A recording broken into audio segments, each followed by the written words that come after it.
This will come up. Okay. Danny, I need this one. Are you going to tag everybody in it? Mommy, wait, did you already do that? I'm doing it right now. Okay, making sure I'm doing soccer tomorrow. This will come up. Okay. Danny, I need this one. Are you going to tag everybody in it?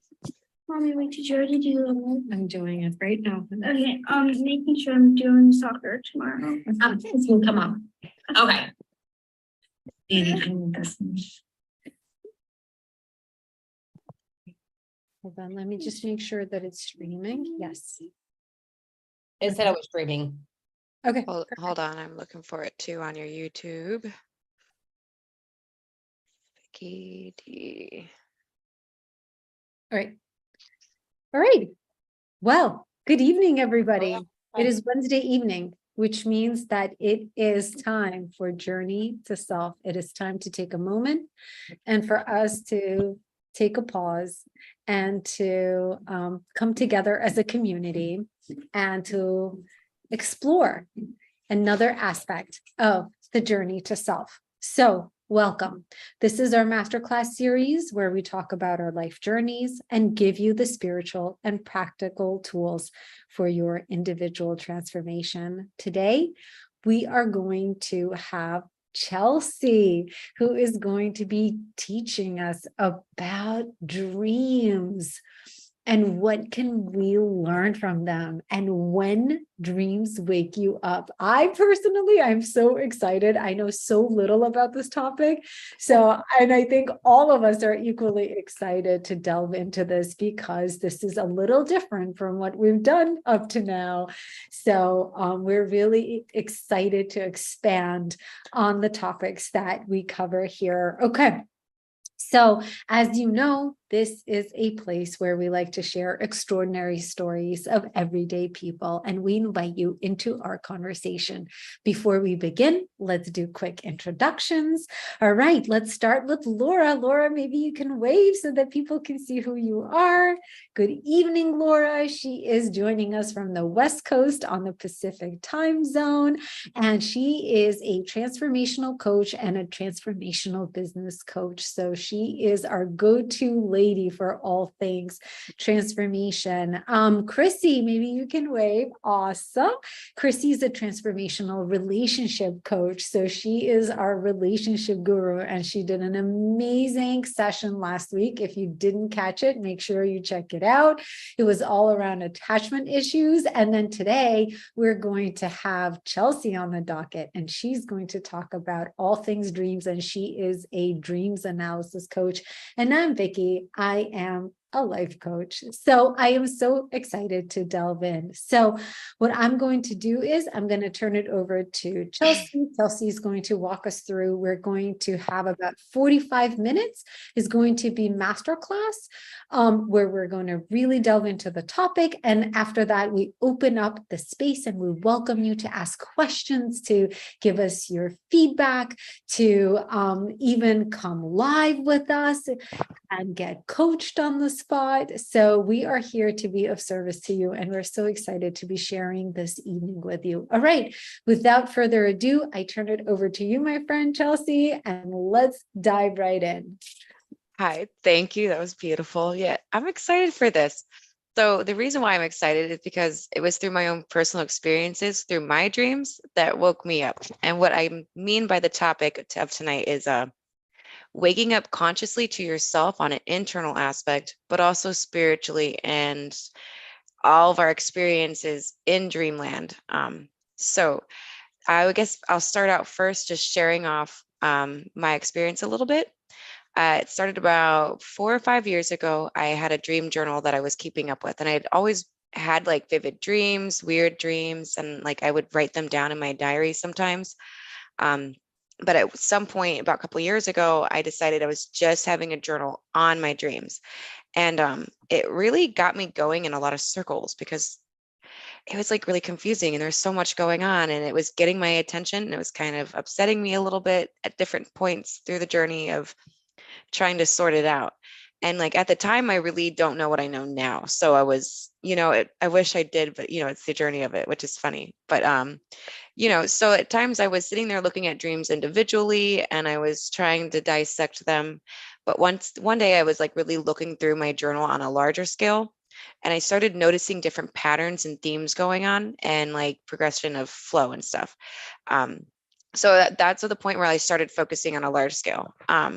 Things that caught my attention at first was that I was having out of body experiences at night, which were very strange and hard to admit what it really was at that time.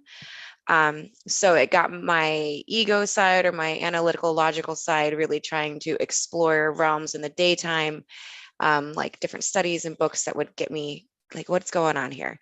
And then I was also having dreams where like my masculine side was really coming out strong, and it like, and I was always like, who is this man in my dreams? And it's not the same face all the time, but it was this energy or feeling that I would recognize and that I found comforting, but I couldn't tell who or what it was. And that took me a while to figure out that it was me. Thanks to Carl Jung, I did eventually stumble on Carl Jung, and he really explained archetypes, your internal aspects a little bit. He does the internal aspects kind of like really basic. So like later on, I came across internal family system, or the IFS, which really broke that down into like this huge cycle analyzing. But at the time, I was basically waking up to myself. Like I was struggling with depression. I was going through a lot of stuff in my personal life. And I was like, something's got to give. And I was like, it was to the point where my dreams were actually harassing me. Not just on the internal aspects, but I was having like metaphysical dreams very often, more so than I am now. And those were actually kind of scary at first, because I was kind of first awakening to it all without knowing I was going through an awakening.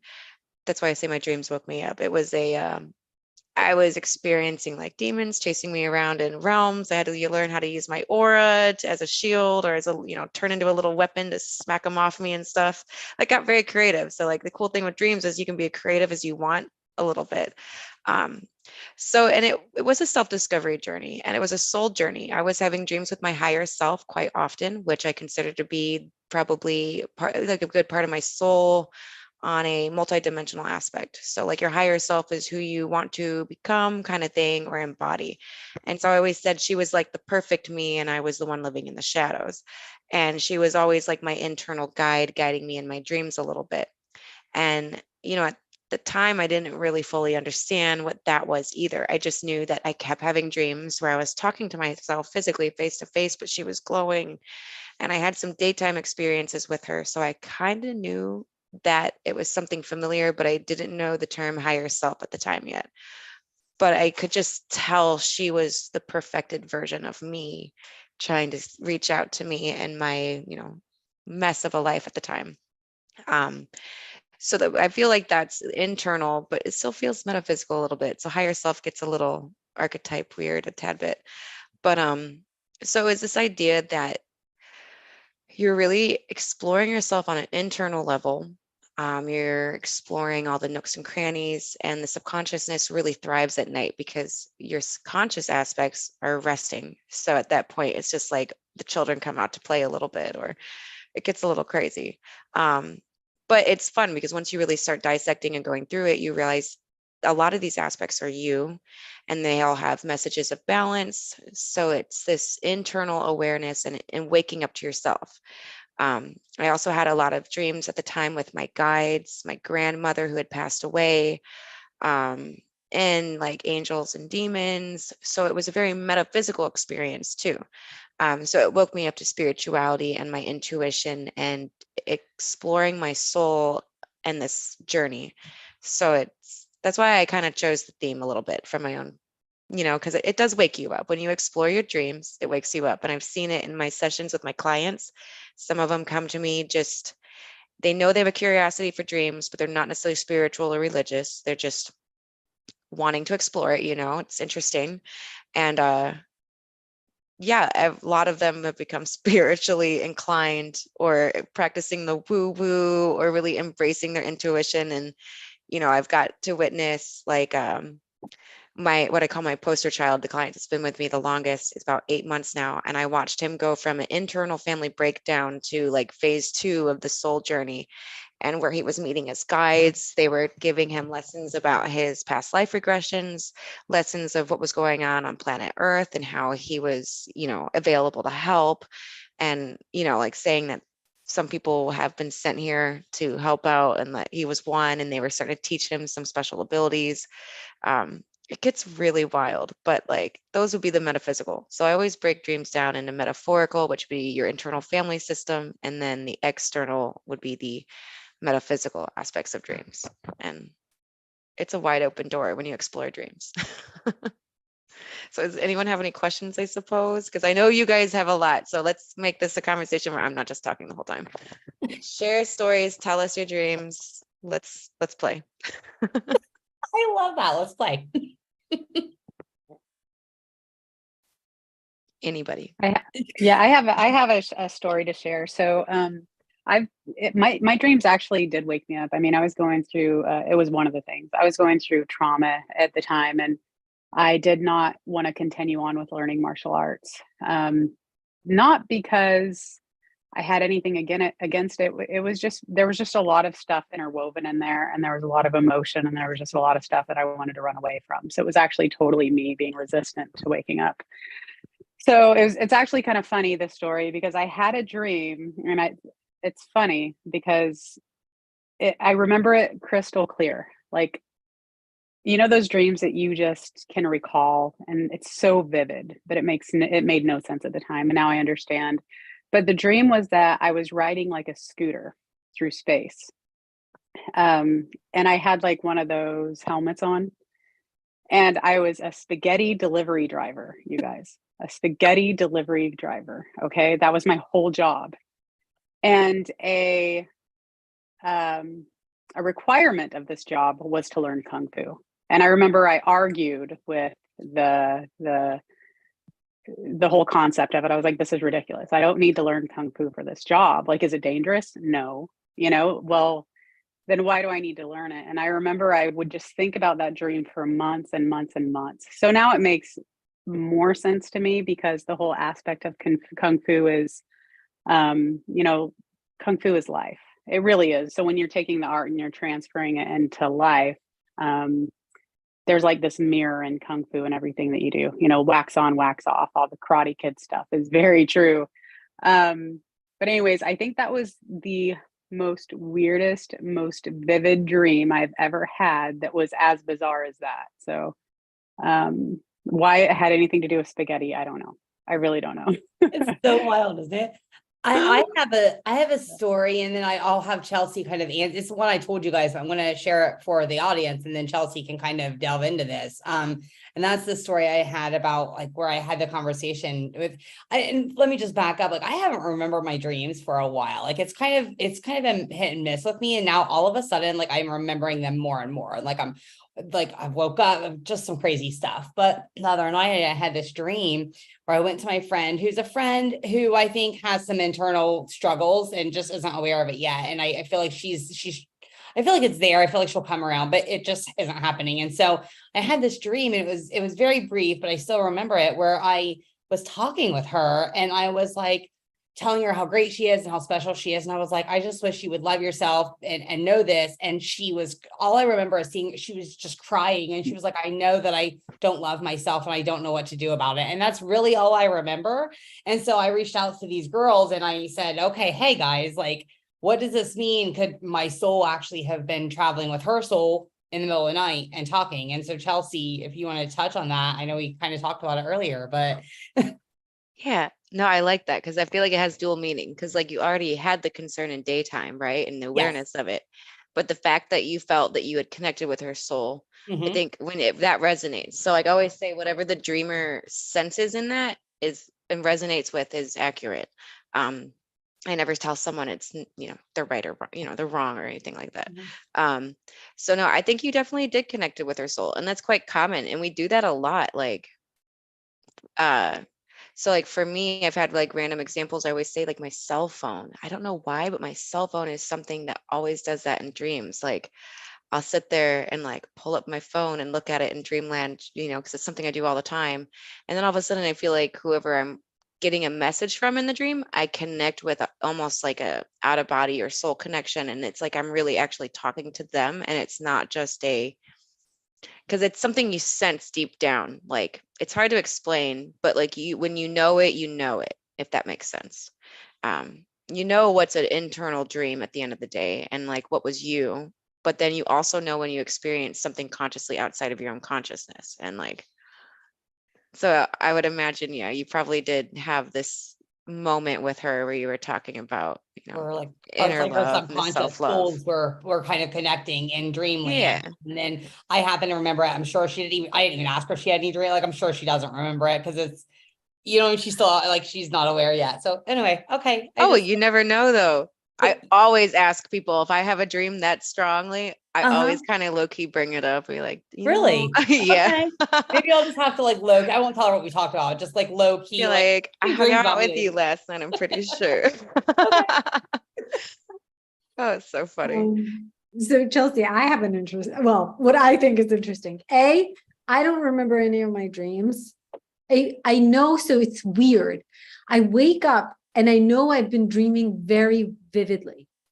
But then like a few minutes in and I can't remember it. Like by the time I'm in the shower, I can't remember the dreams. Some dreams will stay with me the entire day, but I'm not like one of those people who really remembers their dreams. But my sister and I have this conversation all the time, and I know I shared this with you. So I'll share a little bit of the background. So I come from a divorced family, right? And for whatever reasons, like I had a really hard time forgiving my father for what he had done, right? Now, my dad had passed away a while ago.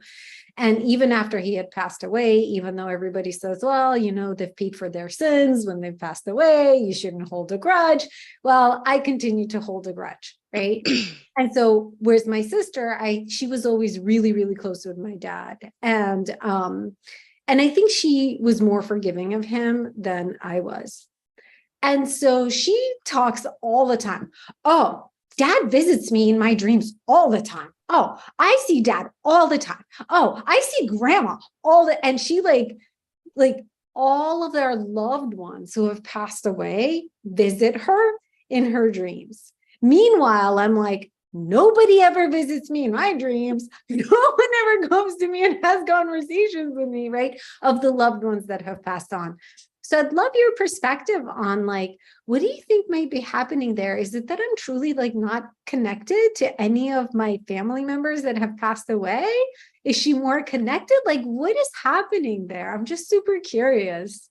I'm sure they're trying to reach out to you. You might just have a harder space in dreams. So just start practicing more intentions. Like I always tell people, like, there's a million different ways you could go about this. I know mindfulness and we practice mindfulness, but maybe while you're lying in bed, just like meditate before you fall asleep and meditate into sleepness by setting intentions. I always tell people to suggest that. But it takes practice. It's like a muscle, like dream awareness is like a muscle. So like, I'm sure you're experiencing them or they're trying to experience you. And you might just have like a thicker wall up on that. Your sister seems like she's very open-minded to it. And with your dad, that's a hard one because I do understand how that is. And like sometimes I think maybe there's like an emotional blocker a tad bit. So like maybe if you try to work in daytime on like actually like trying to dig deeper in the forgiveness thing and like talk to him during the day, like what we do during the day affects how we do at night. So like, you know, like I don't know if you like, do you ever talk to your past loved ones during the day, or if something reminds you of them during the day, be like, you know, I love you, grandma, or, you know, like things like that, like try to interact with them during the day more. It's opening a connection or a line really. So like, I don't think dreams are necessarily special in that. I think they're just easier because it's such a interesting space that has like this front door a little bit to it. But daytime, we can see like synchronicities and we could see like little signs and stuff, right? But I think when we start to interact back with it, it kind of opens the phone line to go both ways too. So like, I don't know, if you wanted to talk to your dad, maybe the next time you're kind of out and about, and if you, I don't know, notice something that might trigger a memory with your dad or some nostalgia. Oh, No, you're still here. You're good. oh, I am. My screen Yeah. just went blue. That was so weird. No, you're here. Oh, now I'm Yeah. back. Okay, I sorry. I thought think- my computer shut off. Nope, you're good. But Chelsey, I think you're saying something really interesting, and I want to double click into that because you just said if you want to talk to your dad, and you also said you might have a wall up and a resistance. And I think you're spot on. I never want to talk to him. Like I never have any desire to talk to him. And I wonder if my sister's connection, emotional connection, is that much closer to him, and that is why maybe he visits her and communicates with her in her dreams. Because you're absolutely right, I never ever try to establish any kind of connection with him. Yeah, it's still a relationship. Like Mhm. it's not a magic trick, right? It's a relationship. So when we think of metaphysics like that, especially with past loved ones, like the people who tend to be closest to the actual real life experience are the ones who are usually experiencing them in the metaphysical. I'm not saying that it's not impossible. Like, he probably is trying to send you stuff, or maybe tiny messages or something symbolic, and it might just be just something small. It's slightly getting through the message line, right? But like so like I'm really close with my grandmother, and she had passed away probably 3 years ago. But like immediately she showed up in my dreams that night, and I felt, but while I was falling asleep, I felt like she had just was snuggling me a little bit, and I felt her love and presence, right? As then I knew she had died a few hours prior, and I was okay. I wasn't crying or freaking out because I knew she was sick, and like I have a good relationship with death, so I wasn't trying to like freak out. Um, but like I felt her presence before I fell asleep, and then I really wasn't planning on doing anything because I hadn't started doing my own like awakening yet. But like I guess I was slightly more spiritual than I realized, because obviously I knew I was gonna, I don't know, it was weird. I wasn't awakened yet, but it was something there. And that night I dreamt that I was standing at like these gates of heaven. It was just like this big gold arch with whiteness everywhere, right? White energy.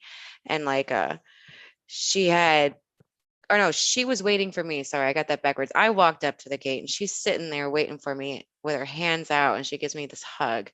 And like I remember kind of walking through the entrance, but then I don't remember anything else after that, which is normal. It's always the coolest parts we don't. It's like we shut ourselves off from the memory of some streams. But like I don't remember what it looked like inside. I just remember the feeling of this emotion of loving her, and she was just happy and at peace, and I got to walk her into heaven basically. And I was always the closest grandchild with her though too, and I spent the most time with her, and I always was interested in, to her, I was always asking her questions. She's very spiritual. So I'd ask her about Edgar Casey and like a bunch of other things. And it was always secret in a religious family. So like, she low key like corrupted me.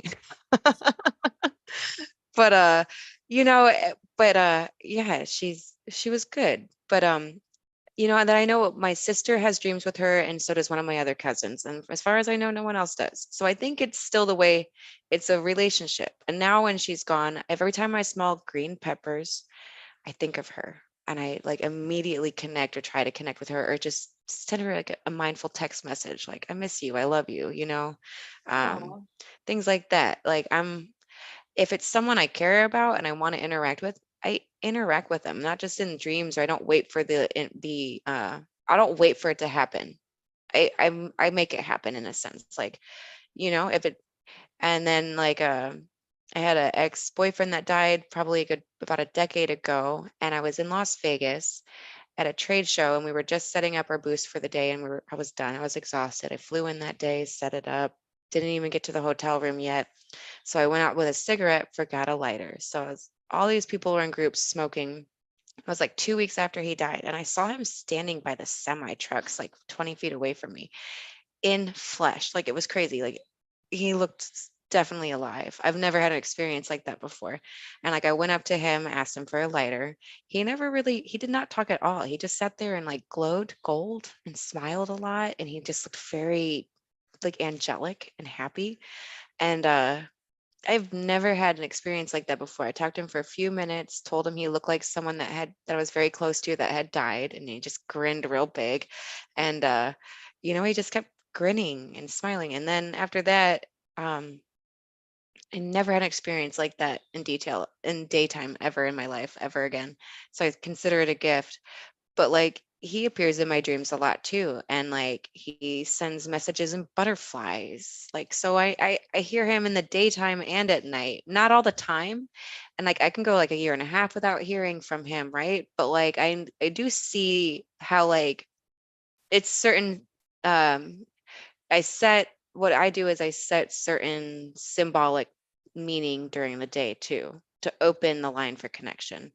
So like it's learning how to like kind of interact with the dead a little bit, but in a good way. And it does represent in dreams too. So like maybe your dad you won't want to experience right away, but maybe there's other relatives that you really like way better.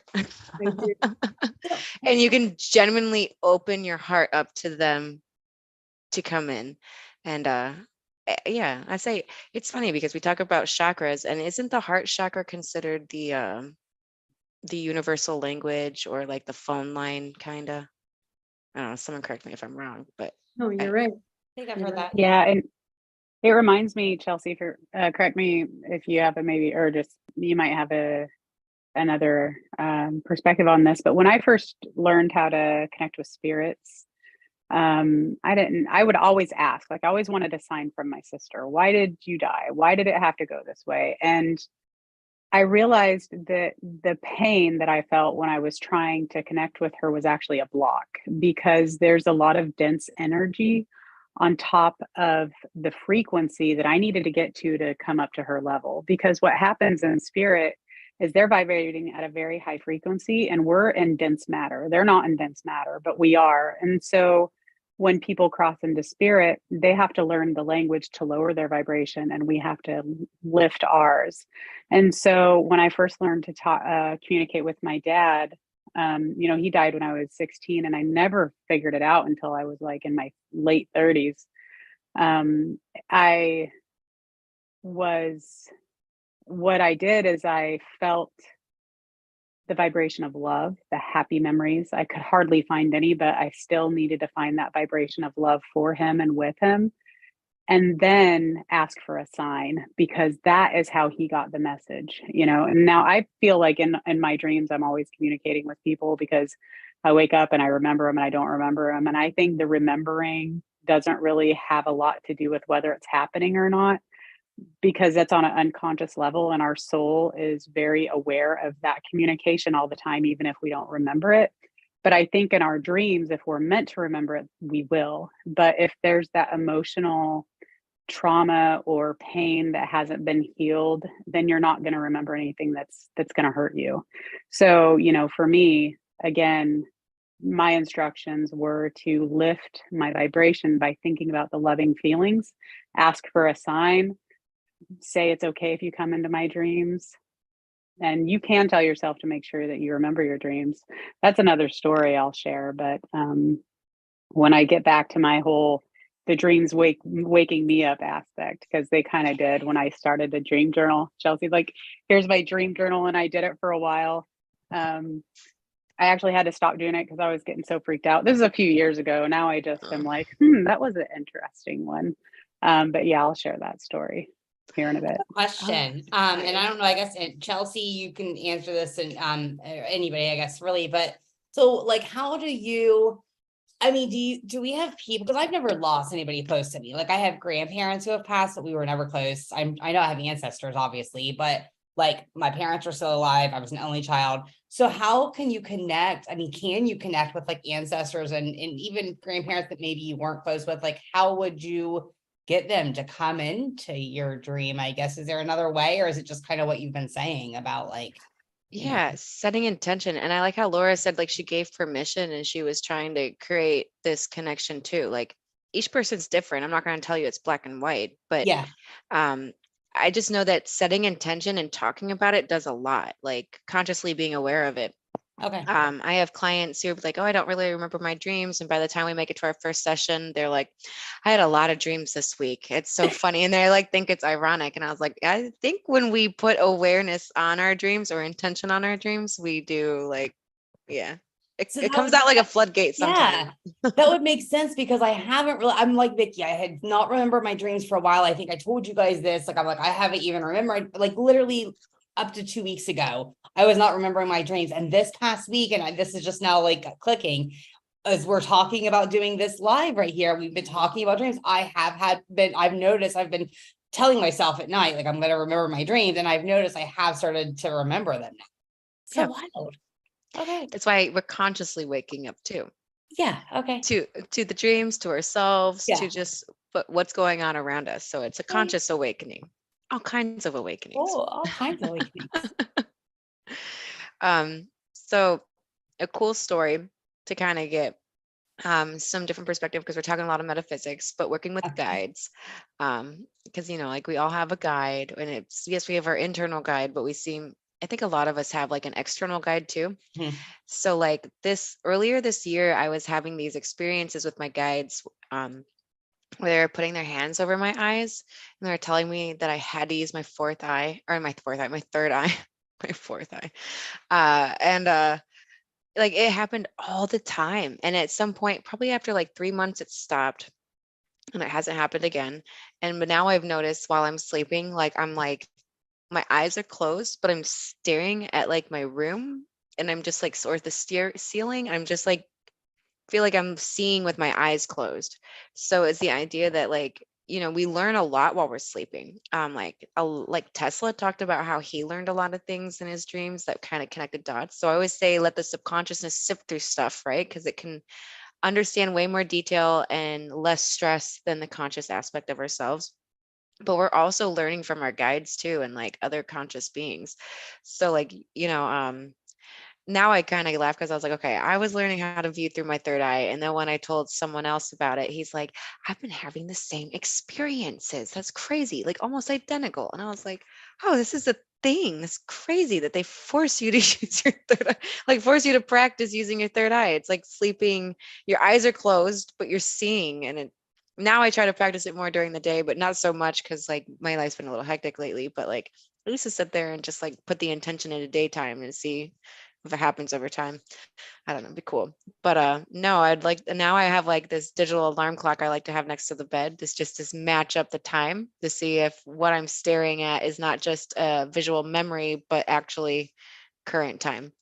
So like there's a lot of cool things that go on dreams. Like in the dream analysis sessions, I've seen all kinds of stuff. It's wild. Sometimes it's just jaw dropping, and I'm like, oh my God.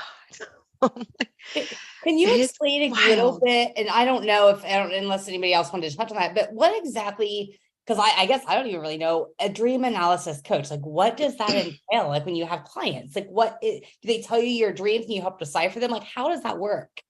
'Cause I don't really Okay. know. Okay, so I demand everybody to keep a dream journal. Okay. Don't come if you're not keeping a dream journal, because Okay. we have nothing to talk about, because you'll forget half the shit. Sorry, I cussed. Hey, you're good.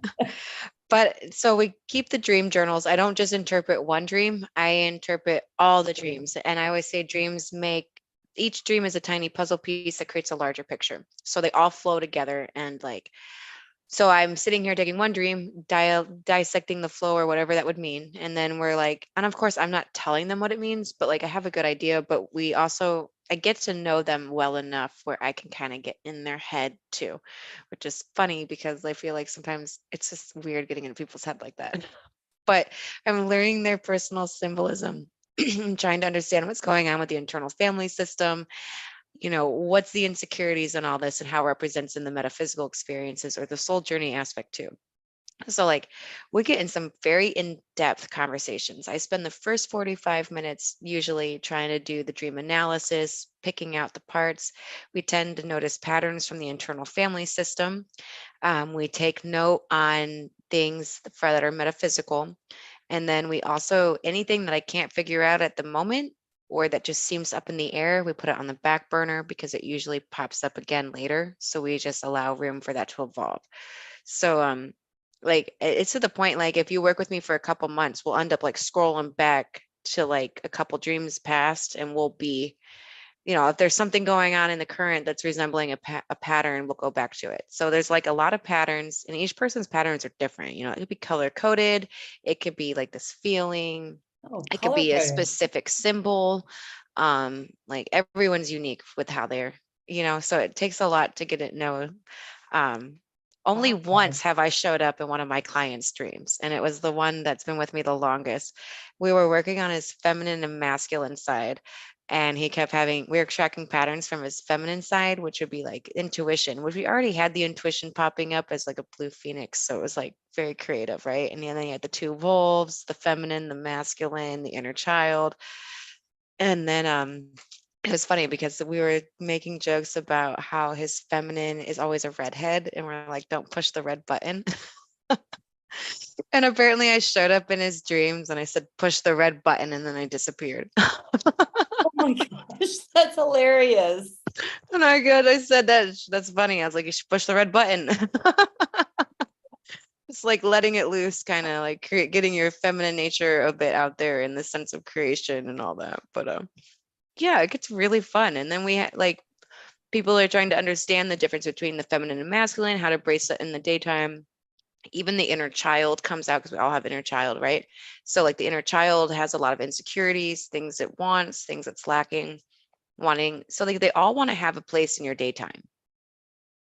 So we have conversations the last 45 minutes where we're trying to embrace, how do we apply this to our life?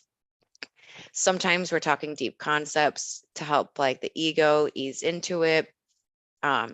So it depends on each person, but ideally it goes through phases. So like maybe at first we're talking about concepts a lot and like how to embrace some of this stuff, but where is our belief system in all of it?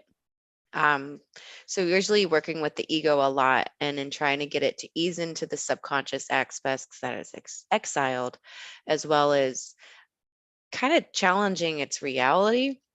It's a big one.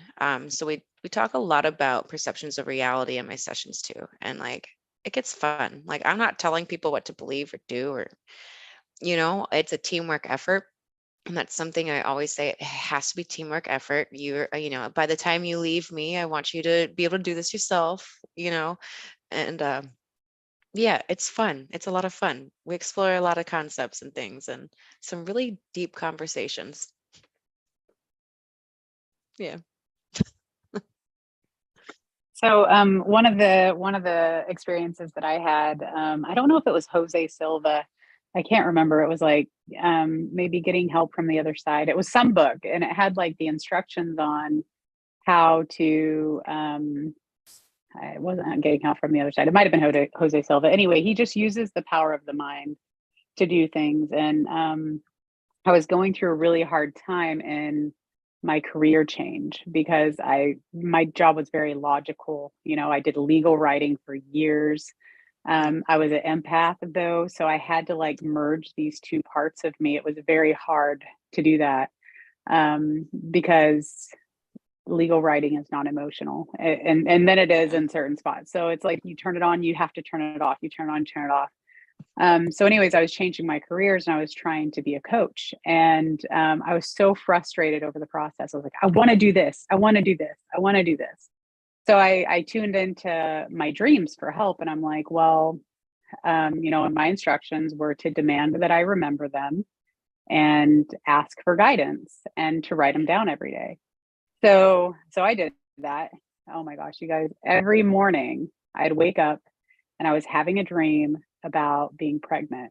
And it was on a walk while I was pregnant, doing some marathon and I was pregnant, visiting people and I was pregnant, in some halfway house and I was pregnant. And I was writing these dreams down in great detail in my dream journal. And I was terrified. I was like, you guys, I'm in my 40s. I can't have any kids, right? Paranoia kicks So in.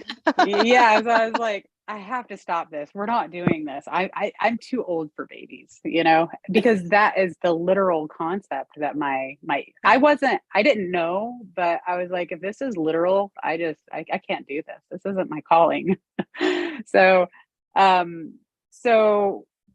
And that went on. I mean, I stopped journaling about it because I was just like tired of the same message over and over again. But then one day I had twins, like in my dream, like I had twins. So I had like given birth to this thing. And so what my dream told me was that we don't walk around pregnant as women going like, I want this right now. This has to happen right now. I need to have this baby like now. And so what I was doing is something was growing inside of me. There was a part of me that was that I was birthing, that was coming to life. And I was not okay with where I was. I wasn't accepting my moment. And so by not accepting where I was on the journey of that pregnancy journey, or whatever you want to call it, I was actually ruining my days because I was wanting to be somewhere that I wasn't. And I was wanting to get to somewhere that I didn't have the experience to be. And I also learned that I was comparing myself to others too, right? Like, oh, well, this person can do this and this person can do this. And, and here I am still trying to figure things out. And just by doing that, I was shown that all of that is just getting me confused. I'm getting in my own way, and I need to just embrace the journey like a pregnancy. And then you get to meet this other amazing part of you that is actually growing, because there's a part of you that's also shedding through the process. And so, that was just one of the how my dreams woke me up, because I was like, oh, okay, me constantly wanting to be somewhere else, doing something else, being something else, I'm missing out on the fact that I am already all of those things. I'm just building up frustration and creating a negative experience of life. Why would I do that? So I was able to just say, okay, I'm going to show up to life, and I'm just going to go through the motions. And if I'm supposed to be, whatever I'm supposed to be doing every day is what I'm supposed to be doing. And I'll just follow that instead of trying to make it something that it's not. So, my dreams were telling me, and luckily I have had a child, so I have been pregnant, right? So I think it was the universe's way, or my higher self's way of saying, just, you can't rush this process or you're going to have something premature. So. How did you figure that out? I have to ask, like, was it just a lot of like, you just kept writing it down, and like, eventually the thought came to you, like, this is what these dreams mean? Like, okay. Yeah. So for probably like, for the whole time I kept the dream journal, I didn't know. It wasn't until I actually went like 2 or 3 months later and read through it, like Chelsey said, that I could see the pattern. And I was like, oh, okay. And as I was reading it, it was very obvious to me that it wasn't a physical, actual child. And if it was, I learned acceptance of that too, right? Because I was like, okay, if that's what I'm supposed to do, whatever. But your higher self does kind of, or your guides or whoever is whispering in your ear while you're looking at your dream journal. I swear they're there going, like, because you get these insights and you get this guidance and you get this, you have these aha moments where you're like, oh, okay. And then, the dreams do continue to where you'll have, that end result. I had a baby, but I didn't actually have a baby in physical, right? So it becomes very obvious, but not in the moment. It's definitely an after the fact thing for me. But now I analyze my dreams right away, first thing in the morning. Chelsey, you probably do too. I don't know if you still write them down, but a mix of both. Yeah, I should write them down. Sometimes they're so profound, I want to write them down, but I say the same thing too. I'm like, yeah. I have I'm like, I'll remember that one. I have the perfect quote for you, ladies.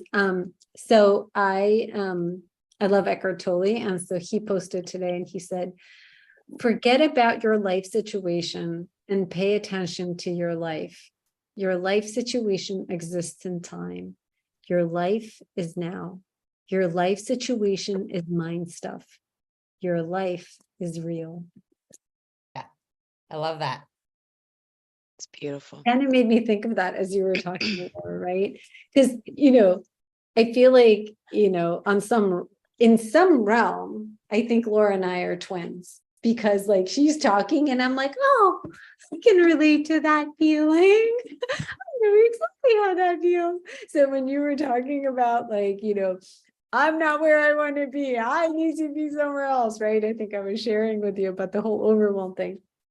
So I read that quote today and I was like, oh my God, I needed to hear that, Eckhart. And I think that that's kind of like what you're saying too, right? Like there are certain personas or personalities or the way that we've been conditioned, right? Where we want to be here, but we're here. And the fact that we're here and not there, like is really bothering us. Instead of enjoying the here and the now, we're so like forward looking that we forget to enjoy this very moment. And I feel like that's maybe like a part of what your dreams subconsciously were also trying to impart on you. So, and and that can manifest in so many different ways. For you, it came through your dreams. For me, it's through like my overwhelm. But it's like, if you ask me about my overwhelm, there's really no explanation for the overwhelm, right? Like there's like, so I love that you ladies are really inspiring me to start a dream journal, because I'm starting one. because I think like part of my story, like, how we create stories around like, I'm not good at technology, or I am really great at technology, right? These are all stories that we create around ourselves. I think part of my story has been, I can't remember dreams. Nobody ever visits me in my dreams, right? Like I can't, whatever. I don't dream vividly. I know I dream vividly. That is without a question.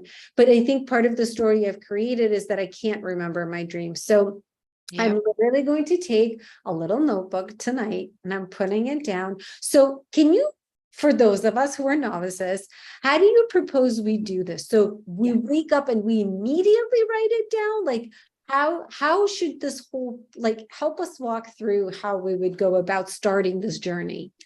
If you wanted to, since I know you're on a time crunch, and if you're not going to carry this journal with you all day whenever one pops up, because like I'm always around mine because I work from home, so it's like right next to my desk, and I'll just be like, oh, blah blah blah blah. It's a bit handy, but we always have like memory triggers during the day too. But if you wanted to, maybe meditate for a few minutes in the morning. Just get away from all the noise, sit for a minute.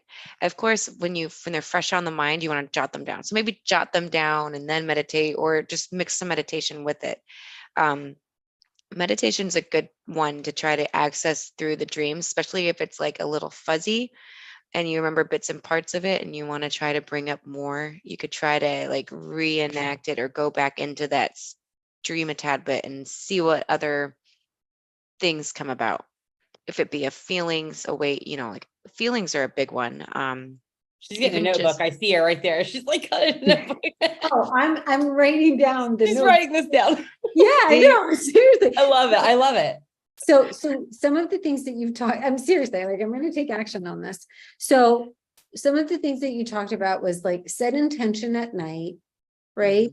Set intention at night. I don't have a notebook, but I got a phone with notepad. Yeah.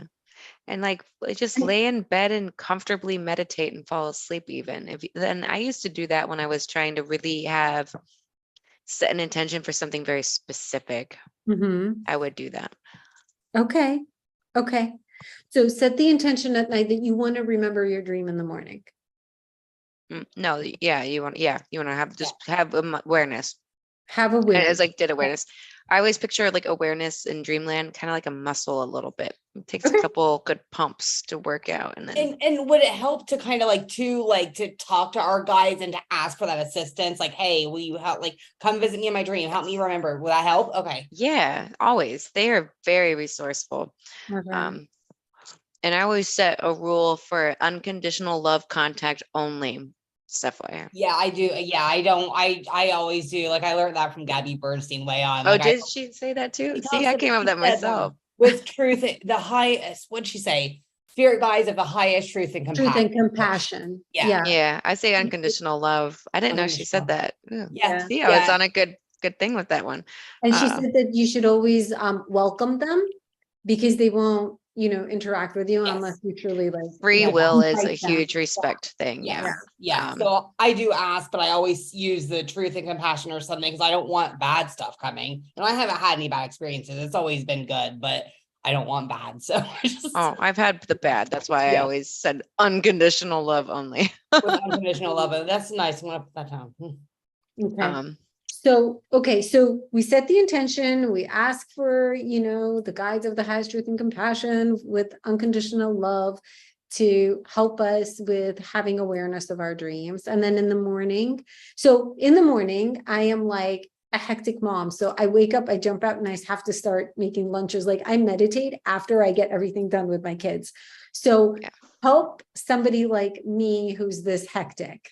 Voice How- memos that maybe you could do a voice memo that transcribes and you can just kind of briefly do a Oh, 2-minute note. I know a lot of people that do voice Oh, memos. so we could just use like our phone pad and just like do it, like if we didn't have to, I mean, I'm not. Yeah, that you could use your technical or phone anything. and turn it into your journal, and then you could Yeah, transcribe it, email it to yourself, however okay, dedicated you are. yeah. Yeah, everyone's different.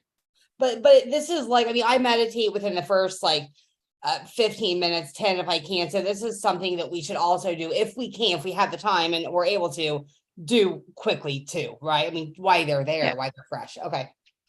Yeah, and then like pay attention during the day. Like a great book to read is No Bad Parts by Richard Schwarz. I mm, use he does the internal family system. Okay, Vicky's yeah. shaking her head. She knows. So Well, apply this to your dreams and then you can psychoanalyze yourself a tad bit, right? Mhm. And you really, what was I getting at with that? I had a point to that specifically. Sorry. Pay attention to your dreams, you said, throughout the day. Yeah. Oh, and you'll notice, okay, get to know your internal parts. Familiarize yourself because they show up during the day too. So like, just, we all recognize when our inner child pops in a little bit, right? Notice when your masculine side pops in a little bit. Notice when your higher self pops in and your feminine side or your intuition. Start recognizing when certain ones tend to come out to the platform. And then even notice how they're feeling. Recognizing yourself on those levels, I noticed actually does really well with dream analysis. And like, because at the end of the day, we are getting to know ourselves with that. And it's not just in dreams. They don't just exist in dreams. They exist during the day too. So it's a whole 360 relationship a little bit. Richard Schwarz. It's W or I mean SW, right? Schwarz, SW. Yeah, CHRTZ. Yeah, I think I said that right. I think, yeah, I'm sure it'll come up with Google. Mm. Okay. I've heard of him Super before. popular. Yeah, Yeah, with it's a great IFS. I book. mean, I heard about that. And So. he even offers like meditations on there. So like in his book, and I think he has them on his website too. But you can look him up on YouTube. He does a lot of like he's all over YouTube too. But like if you wanted to do meditations, they're really simple and easy. And I think sometimes they sound harder, but when you do it, he says it's really easy. And I've had my clients practice them, and some of them were already doing it organically. So I didn't even have to, I just like was like, hey, you're doing that meditation that he suggested. So sometimes it's very organic, just talking to yourself in meditation, but pulling up your internal parts. Like I think inner child's the easiest example because it's such a, I just everyone knows their inner child. It's their masculine and feminine or their yin and yang that tends to be a little more complicated. But like the inner child, like we can all connect with our inner child and understand our inner child or what their insecurities are, what their fears were, what they enjoyed, what they were most authentic with, right? But we need to understand that about all of the parts. So May it's I make a suggestion? I think that inner child might be a fascinating topic for us to really delve into. Because you just said something and you said everybody knows when their inner child pops up. Everybody doesn't know. It wasn't for a very long time that, like, not until I actually listened to a lot of the podcasts, got acquainted with internally family systems, that I even learned what an inner child and like all the different parts of the internal family systems was all about. And I think that this is such a brilliant body of work that we should maybe one day delve into. I have a friend who is a coach for the inner child. She might be a good guest for this. She's in Canada. Well, you should see if you can talk to her and set that up, and we'll decide. We'll make it happen. Yeah, she's a good one. And it does work. I think the internal family system is huge when you're going through mental health, any spiritual growth, any awareness. Like you can't avoid yourself. There's that even cute little Disney movie where they're all the emotions inside out. It's kind of its own idea, but instead of being like an internal family system, they're the emotions and like how they all have their own personalities. And then there's even a part where they get stuck in the unconscious and they get locked in, and he goes, this is where all the exiles go. I go, that's internal family system all day. Yeah. I think another good topic might be communicating with spirits. I don't know how many people are into that, but it's something that I know this day and age, more and more people are able to do it. And sometimes they don't even know it. Yeah. And, you know, psychic mediums aren't as required anymore in order to even have a relationship Exactly. with someone on another vibration. So because our Vicky, you writing ego this allows down? it. I yeah, swear. well, and also our vibration, our collective vibration as a collective Higher. is rising. The So collective yeah, consciousness. Yeah. yeah. That's huge.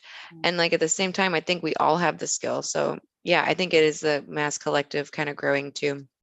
But I think I don't know. I always say we live in an ecosystem. If we look at the internal family system as a large scale and not just individually, like our society is so obsessed with facts and proof that you're called crazy or it's paranormal, it's this or that, that we immediately brush it off and we don't allow it to be factual. So people would be shy or insecure to even want to explore that with them themselves. And if they were having strong experiences with it, they'd be too afraid to say anything because they'd be called crazy or something. So like I think I it's think coming that, to surface now because we have yeah, a it's lot of changing. science and the academic, logical, analytical side of the world is slowly catching up with the intuition. I think And it's quantum changing. physics. Yeah. It's changing for sure. I read a quote the other day and it was in a book I was reading, something about light workers. And I can't remember the exact quote, so I'm paraphrasing, but it was something about like people talking about all the dark stuff that we're seeing on Earth. But they said the thing is you have to see the darkness in order to get to the light. And because the collective consciousness is raising so quickly right now, we're seeing the darkness come out because we're all like more aware of it and we're just like noticing it. And it's like, it's kind of the battle. We're getting very woo-woo here, but the battle of good and evil, and like the collective is raising. So now you have the evil stuff that's coming in, and it was like eventually it's gonna get like we're moving into the new earth, honestly. But it's just you know we have to see the dark stuff coming in. So I don't know. It was I'm That's paraphrasing. true. Cool. A light does not exist without the darkness. Yeah, exactly. You got to have something that can't be the duality Yeah. of it. So it's really fun. And it's fun, interesting because I see this come up in like my clients and their sessions. And some of them like don't know any of this, and it just comes out so organically that they're like, I had one client who was like, is there something really going on here on planet Earth? Like the good and the bad, and is it all real? And I was like, because he had a lot of demon stuff for like 20 years in his life and it manifested physically in his life. So he was like kicking their butts and being a little butt ass. And I told him at one point, I was like, dude, you're hanging out in the ghetto. You need to go up. I was like, just go over the town over. And he kind of laughed at it, but he's like, is there something really going on here? And I was like, there's a lot going on here. Just Yeah. imagine walking out the front door and experiencing the life we have here on Earth. It mirrors in the spirit realms too. There's a lot of variety. Yeah, I mean, I think that our consciousness is definitely rising and very quickly too. It's really interesting because whatever, I've had some unpleasant things happen in my life, right? So, and I was like, okay, we got to cleanse the energy in the house. Like, I don't know what is going on around me, but I need this to like stop. So I was like, I need to like clear the energy in my house. And my kids, it's really funny because my teenager, she like totally rejects it, even though she's like such an old soul. And she just like innately gets everything as spiritual. And then I've got my little one who is just like so in touch with her spiritual side. And so she was like, Mommy, I would energy clear with you. And so it was funny because then that's Danny, the little one, right? Little one, yeah. So then my older one comes down, she goes, so Mommy, turns out one of my friend's mothers is also crazy like you. And another friend's mother is also crazy like you. I don't know. There are more of you now. You're multiplying.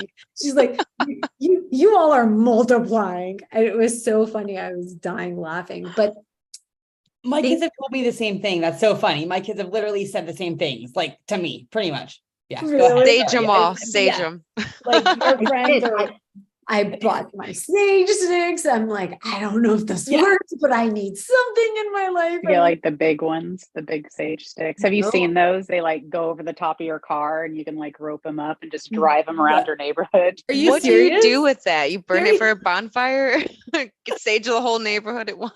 The whole city. Yeah. Yeah. That's Oh funny. my No, God. my daughter, No, go ahead. Go ahead. I was just gonna say my daughter is like, I think she was like my mother in a past life or something, because she's like a super old soul. I think she's just new to the earth experience, because she's like, I know everything, but then she doesn't, right? And she's in her 20s right now. So, but you sit and you talk to her and you're just like, how do you know all this? You know, how do you know all this? She's like, she explains to me what energies of love and the soul and all this stuff. I'm Oh, so like, she is yeah. spiritual. So Oh, yeah. that's funny because like my oldest son, the one that I'm hearing, I don't know, he's not like super into it like me, but like he talks about, like I can sit here and talk to these guys and they're 21 years old and they're kind of with, I mean, like we can talk about it and but like my other two kids who are 18 and 16, they're just like, you're crazy.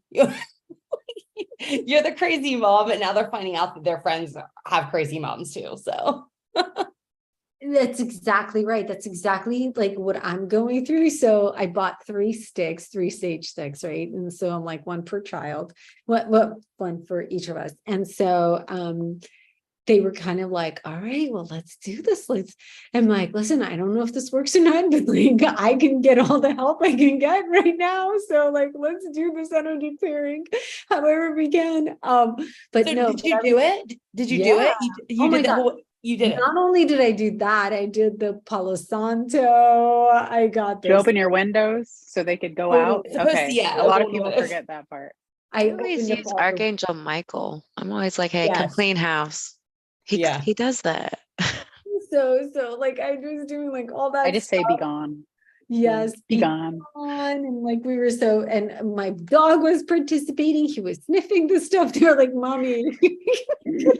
Dog. So, anyways, no, but I have a point to all of this. What I was going to say is, thank you for saying that we should talk about how to connect with your spirit guides and how to like, because I'm almost like embarrassed to admit this, but I have read like so many different explanations of who the spirit guides are. So I would actually love your perspective on that, because some of them have been like, hey, it's like all of you, like it's all you. Then it's been, no, it's the collective consciousness. And then it's been like, no, it's your ancestors. And I'm like, well, which is it? Like, is All it of it. I think all of It them. is. All It's of all of them. it. All of it. Anything Yeah. can be a guide, yeah. Yeah, like is it all of the above? So I mean, I would love for us to just kind of like demystify that, right? Number one. Number two, the only reason that I know a little bit about like connecting with spirit guides is just because of Gabby Bernstein, because she's super into that, right? But I think that this is like a really interesting topic. I added it to our topical spreadsheet, so it's in there. And we will definitely, I think we should definitely delve into We it. could talk about this stuff probably. We could literally turn this into like 3 episodes. I feel like for me anyway, and I feel like you guys too, we could turn it into like 3 episodes. Like this is where I'm like, I love it. I'm all about it. I know you guys are too. So Yeah. So I added it. And I think that this is something that we should cover, because there's so much that is beyond the veil that we don't see. Yeah, it's important too, because That should be the name of it. Yeah, as we're on the journey of our conscious awareness becoming more clear, we're stepping into awareness of the guides. I used to like just wonder who my guides were, and now I know who they are. Like that's part of the evolution of, we're not learning really anything, we're just becoming more aware of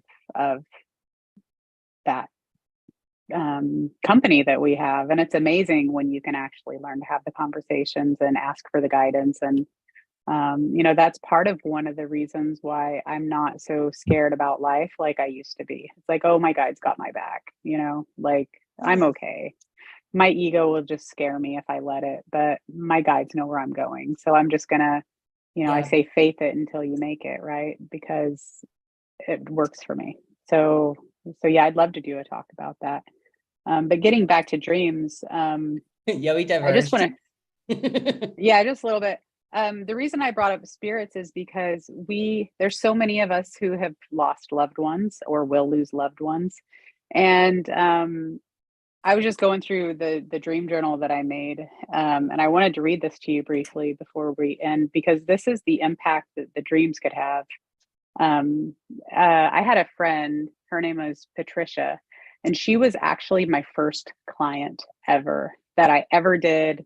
Aside from the legal, after I left the legal field, I met Patricia. She had cancer when I met her, and I was just working with her through trauma recovery and through multiple remissions. And she had to go through multiple treatments of this cancer, like going on and off and on and off, like the whole time I met her for probably 3 or 4 years or knew her. But I talked to her literally like every day on text. If they wouldn't have heavily medicated her, I would have talked to her till the day she died, because she lives in Canada. But I told her, I said, she was terrified of dying. And I said, it's okay, I'm here, because I had, like Chelsey, I have a good relationship with death too. And I said, if you do end up crossing over to the other side, just send me bluebirds. And she's like, okay. So while she was alive, we established that synchronicity, or whatever you want to call it, or that mode of communication. And so I never really saw a bluebird except for maybe once or twice, like on the back fence. And I always think about her, right?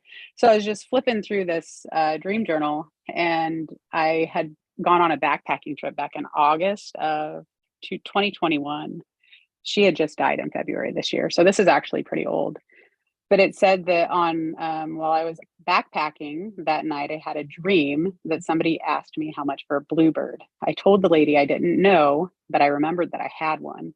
I didn't realize that it was valuable. So I looked into a screen or an iPad or some device to check on it, and saw that it was still alive, yet it was very fragile and hungry. It was very frail. So I began to nourish it, and it began to get healthy.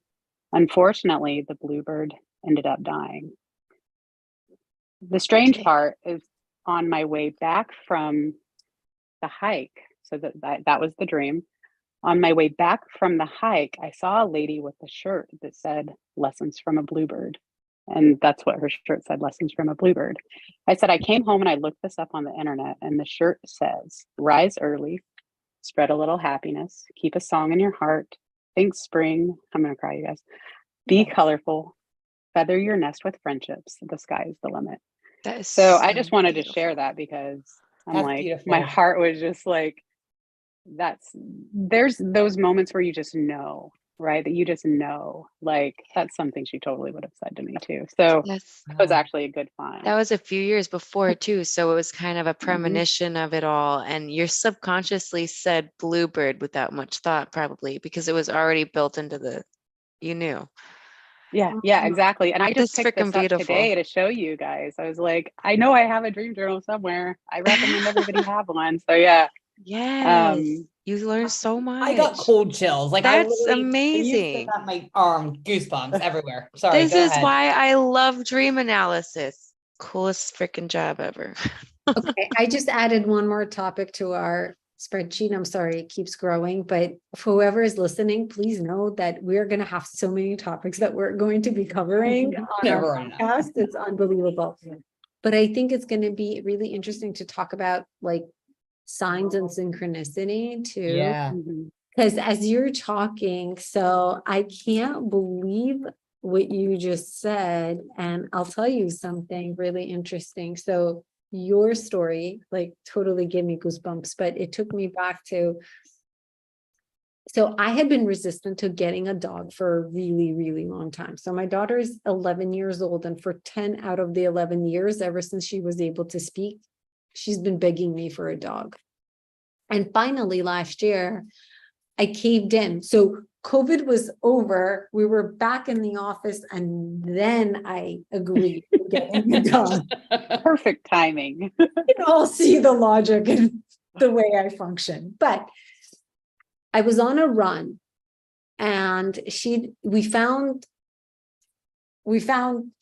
like the breed that we wanted and whatever. And I was like so struggling with this decision because it was a really big decision for me, like logistically and like in every way. And I said, thank you, universe, for showing me a sign of a bluebird if I should get a dog, if I should get this dog. Literally, I'm running and there is a bluebird, like blue as the sky. Like you can't mistake that this is blue, right? Within minutes. And I'm like, yep. But the interesting thing is, and I'd love for us to delve into it, I feel like signs is also our higher self communicating with us Oh, yeah. and reinforcing to us what we already know.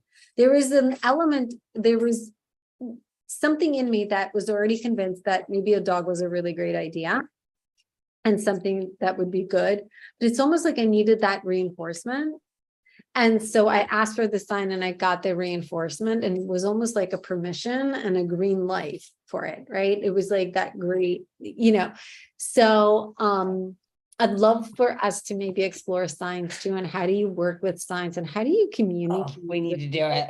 Yeah, okay. Yeah, because I mean, I told you guys, and we can talk all day about it, but my sign I've asked for before has been sunflowers, and I wasn't even asking for, but when we first decided to do these classes, I told you guys, like I went to a patient's home. I never would have even been there. It was like a fluke that I was even there. And literally it was an apartment complex. Every apartment complex had sunflowers like plastered outside. There were like hundreds of sunflowers everywhere. And I was just like, holy shit. So yeah, I mean, we're diverging again, I know, but like let's do the topic. No, that's hilarious, Chrissy, because I planted sunflowers not last year or not this year. I planted them the year before, like sunflower seeds. I got like red ones and big giant yellow ones, and we pulled the seeds out, and then I just put them in bags, and because they grow so big, and so I didn't plant any this year. But they decided to grow anyway because we saw like these two little sprouts in the flower garden, and Robert's like, yeah, those are sunflowers. I was like, okay, well, we'll just let them grow. So like the seeds must have fallen out, right, from the ones before. But they grew ginormously, you guys. They filled up the whole garden. Like these are the kind of sunflowers that grows like the multiple heads, and they shoot in every direction. So I grew like tomatoes, and they're like all squish, and the sunflowers, just 2 sunflower seeds took over everything. They ended up in the side garden over here. I don't know if the birds got into the seeds, but I've got sunflowers in the most random places. So I think that's kind of funny. Oh my that was a gosh, sign. another synchronicity. And then we talked about the bluebird, which was the thing that you said in your like, it's crazy. This is crazy. Like you can't make it up. You can't make this stuff up. You can't make it up. Oh my God. All right. So we are at over an hour and a half. We had like almost an hour and a half, but well, does anybody have any questions? I know we've got a few on YouTube as well. If you have any questions, now's a good time. I also know we wanted to talk about our podcast since we're moving over to a podcast format. Not right now. We'll be sure to tell you when we will be doing that, but it's in the works. So it's going to be really amazing because we'll have a time limit. So you'll know exactly how long the episodes are. It'll be, available on Spotify, Amazon, Google Podcast, all those areas and platforms. So yeah, that is in the works and coming soon. So if you'd like to add any topics, the best email address, I have an email address I could shoot out there. It's super easy. It's Laura, Lora @outlook.com. So you can shoot over any topics that you want us to cover. That's my personal email, so feel free to put it there. Put any, like if anybody on here like thinks of something right now, you could even type it in the YouTube, or I guess you could always comment. Like if you guys see this on YouTube and you just want to type something, I mean, Vicky will see it even later. You guys catch this video at a later time, just type it in the comments. And I do, Chelsey, if somebody wanted to work with you, how do they get a hold of you? ChelseyTurpeningCoxie.com, and I did type in my website in one of the comments on this video. So look in the comments for the link. where I'm looking for it. Yeah, I can never pronounce your and Vicky's last names. Like I can never pronounce them. So I'm just like, I just skip the last name. I was like, I don't know. These are my Okay. girls. By looking in the comments. Okay. All right, I'm putting that in. So for how we could be reached. Okay, Yes, hope to see somebody. That would be fun. It gets Yeah. fun. yes, yes. Well, you're amazing. You're so amazing, Chelsey, and this was such a fascinating Yeah, conversation. thank you. Yes. I'm glad we lost our special guest, but this was just perfect. Yeah, it was still fun. And I think we learned a lot. I know I know that I have had some trouble with their dreams and remembering, and Vicky has too. So I think you totally helped both of us. And I think I won't be starting my journal tonight because I don't have my sons and I don't have one, but I will be, if I wake up though, I might post it on my phone if I remember something, just put it on my phone. But I don't know if I'll dream up here. I'm not sure. So I'm gonna try that. I'm gonna set intentions and. All right. It does take a few days. It took me a few Okay. days. It wasn't like I Mhm. woke up and remembered my dreams Okay. the next day. All So it took me, I don't know, you just keep doing it, be consistent. it. And Okay. that was what my experience was. So Cool. yeah, it's not like a boom thing for everybody. Okay. Sometimes it might be, but yeah. It's like a muscle, is what I say. You're Yeah. not going to go to the gym and, hit your max weight right Yeah. away. Okay, cool. Work up to it. For those of us who are new to this, I wrote out the steps, and the steps are: 1, set intention. So set the intention at night in your nightly meditation. Maybe you fall asleep into it, but set the intention to have awareness of your dreams. And then in the morning, when you wake up, write down what you remember throughout the day. Keep your journal close by. Also jot down. And then this is going to take a little bit to ease into it, but with time, you will start to remember more and more, connect with your guides, connect with yourself, connect with your loved ones, and just, pay attention. I wrote it down. Pay attention to your dreams throughout the day and get to know your parts, the internally family system parts. Yeah. Yay. That's Love it. that. Yay. This was All so right. informative. Thank you. Thank you. Thank you. Thank you. And come back next Wednesday, 8:30 East Coast time, 5:30 Pacific time, for another incredible and engaging topic to be announced. That's right. All right. Bye, everyone. Bye, guys. Have a good Bye. night.